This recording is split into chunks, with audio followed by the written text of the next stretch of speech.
is a very crispy first week of October.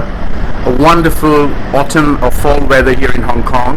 Bright, sunny, and I'm going to make a dish that's so reflective of this weather from the north of India, Punjab, and is also has a similarity with the east of India, West Bengal, very similar to my previous dish of the fusion between chole of Punjab and gugni of West Bengal. Okay, so what I'm going to do today is, Yasha's grandmother, a maternal grandmother, Mrs. Vijay Mehra, and also Yasha's mom, Deepthi, they make this wonderful Vardi aloo, which is a very classic dish of Punjab, right?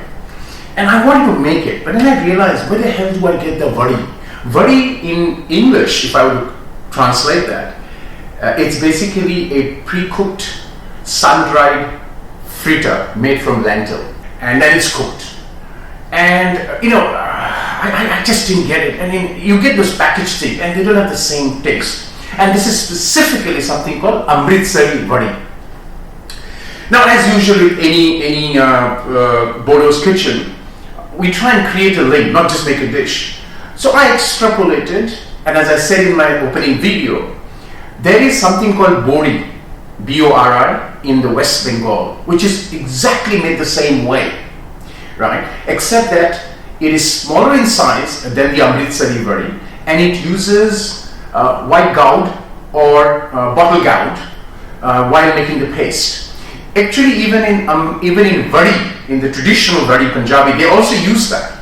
But specifically for Amritsari Vardi, they don't use it. Now, what's my authority on this?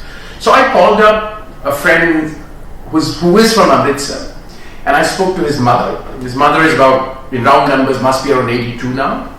And she explained to me in chaste Punjabi, of which I couldn't get a word, but I could make out the ingredients. But here is what key thing, and as I said, this dish is made during October, November, December, and there's a reason for that.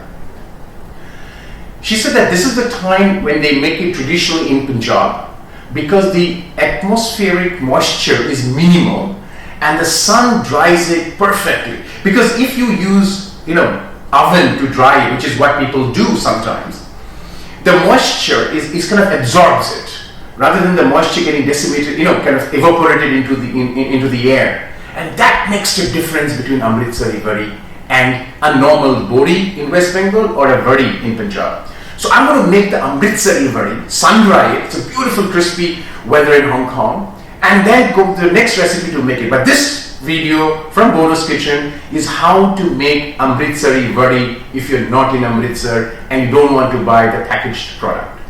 Okay, now let's show the ingredients, right? I'm just making myself settled in here. If you can bring the camera close. So it's very simple.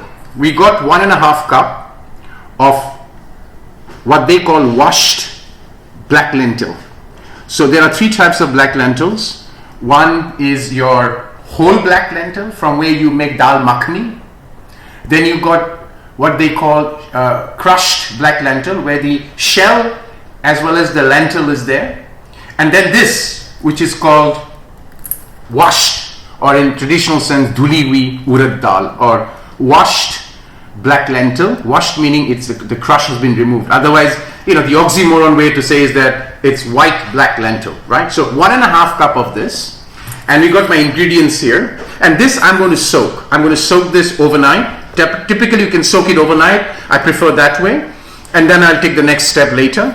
And then we got these ingredients. We got for 1.5 cup, I have taken 3 dried red chili, 1 teaspoon of black peppercorn, half a teaspoon of ajwain.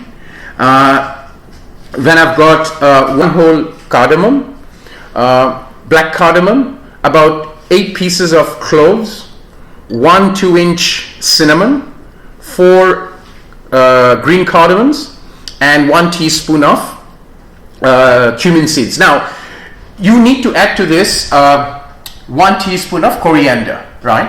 And what you do is you roast all of them. One ingredient I have not specified now is the asafoetida, hing, which I'll add to the paste. We'll come to that later. But these ingredients, we will lightly fry them and then grind them.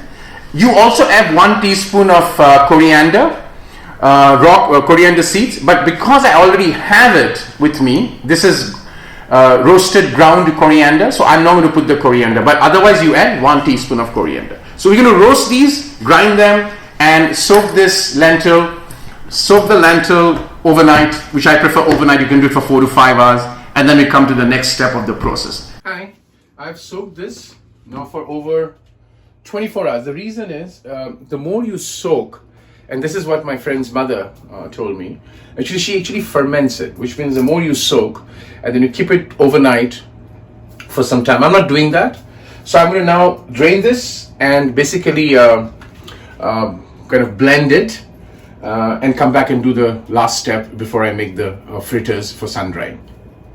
So I got my paste here. Just whip up a little bit so that it gets aired well. And remember the spices that I showed yesterday? I've got them done. And then this is where before this is the spices. I've kind of coarse ground, not fine ground. And of course, not to mention asafoetida, hing. I would say 1 teaspoon of asafoetida, and you mix it well. And then I'm going to put the spices. That makes the Amritsari Vardi spice. It kind of gives that color, the flavor. And I'm going to mix this well. Then I come and do the Vardi, which is basically the fritters, and I'll sun dry them over the next 3 days, right? So I'm going to whip this for a while, let it set for about roughly 45 minutes. Kind of it ferments a bit, right? And it absorbs the spices, and then I'll come and do the fritter and sun dry it. I've mixed it very well. And at this stage, very little salt. Remember, because when it gets made into a curry, there will be salt, but still you need a pinch of salt so that it kind of gives the flavor, and it also aids in the hydration process when you sun dry it, right? So maybe a pinch of salt. I would leave it to a taste. And then I'm going to whip this. Hi, I'm going to make the fritters now. I've got a tray where I put a baking paper. Traditionally, this is basically made in a huge bed with a cotton sari. Traditionally.